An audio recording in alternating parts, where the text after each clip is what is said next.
سمرقند سے طویل سفر طے کر کے آنے والا قاصد سلطنت اسلامیہ کے حکمران عمر بن عبدالعزیز سے ملنا چاہتا تھا۔ اس کے پاس ایک خط تھا جس میں غیر مسلم پادری نے مسلمان سپہ سالار قتیبہ بن مسلم کی شکایت کی تھی۔ پادری نے لکھا، ہم نے سنا تھا کہ مسلمان جنگ اور حملے سے پہلے قبول اسلام کی دعوت دیتے ہیں۔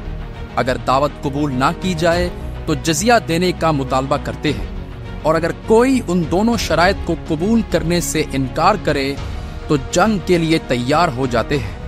مگر ہمارے ساتھ ایسا نہیں کیا گیا اور ہم پر راتوں رات اچانک حملہ کر کے ہمیں مفتوح کر لیا گیا ہے۔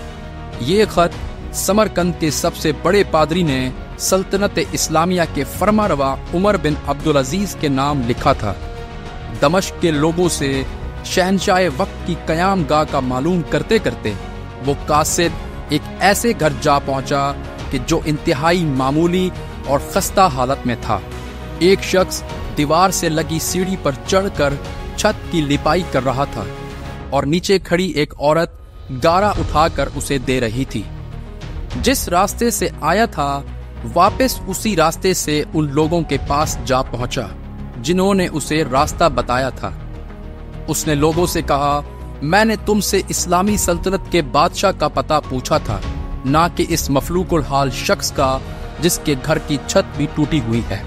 لوگوں نے کہا، ہم نے تجھے پتہ ٹھیک ہی بتایا تھا، وہی حاکم وقت عمر بن عبدالعزیز کا گھر ہے۔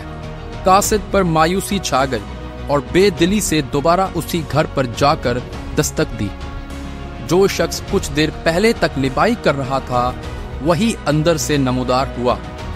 قاصد نے اپنا تعارف کرایا اور خط عمر بن عبدالعزیز کو دے دیا۔ عمر بن عبدالعزیز نے خط پڑھ کر اسی خط کی پشت پر لکھا، عمر بن عبدالعزیز کی طرف سے سمرقند میں تعینات اپنے عامل کے نام۔ ایک قاضی کا تقرر کرو جو پادری کی شکایت سنے۔ مہر لگا کر خط واپس قاصد کو دے دیا۔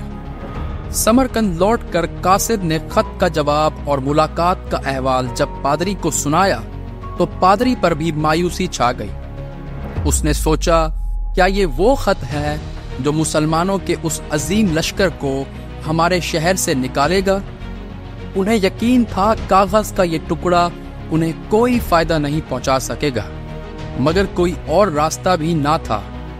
چنانچہ خط لے کر ڈرتے ڈرتے امیر لشکر اور حاکم سمرقند قتیبہ بن مسلم کے پاس پہنچے۔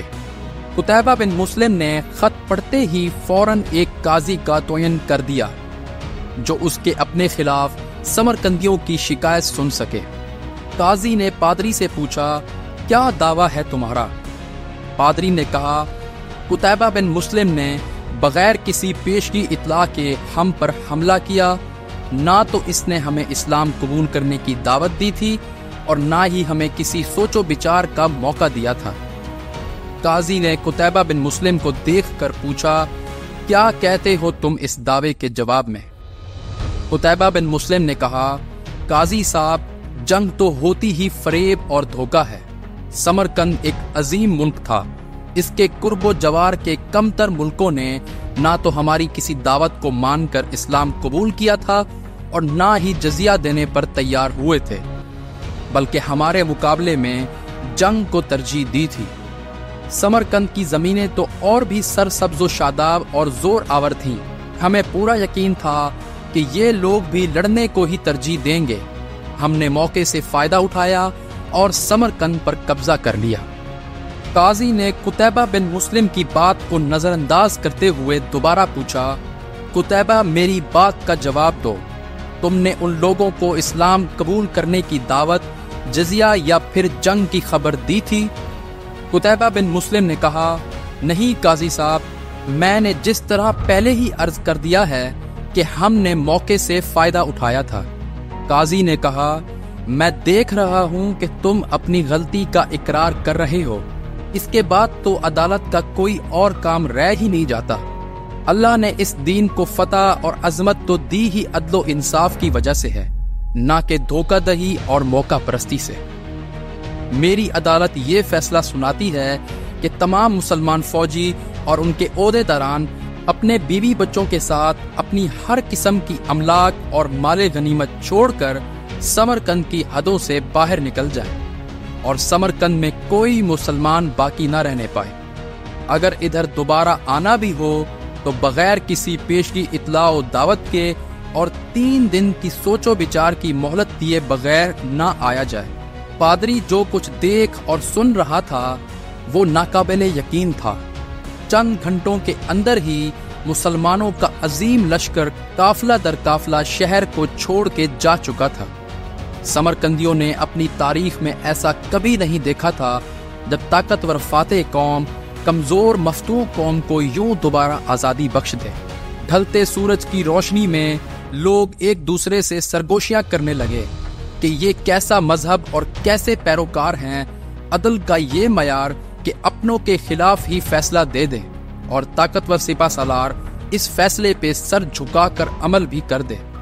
تاریخ گواہ ہے کہ تھوڑی ہی دیر میں پادری کی قیادت میں تمام شہر کے لوگ گھروں سے نکل کر لشکر کے پیچھے سرحدوں کی طرف دوڑے اور لا الہ الا اللہ محمد رسول اللہ کا اقرار کرتے ہوئے واپس لے آئے کہ یہ آپ کی سلطنت ہے اور ہم آپ کی رعایا بن کر رہنا اپنے لیے فخر سمجھیں گے۔ دین رحمت نے وہاں ایسے نقوش چھوڑے کہ سمرقند ایک عرصہ تک مسلمانوں کا دارالخلافہ بنا رہا۔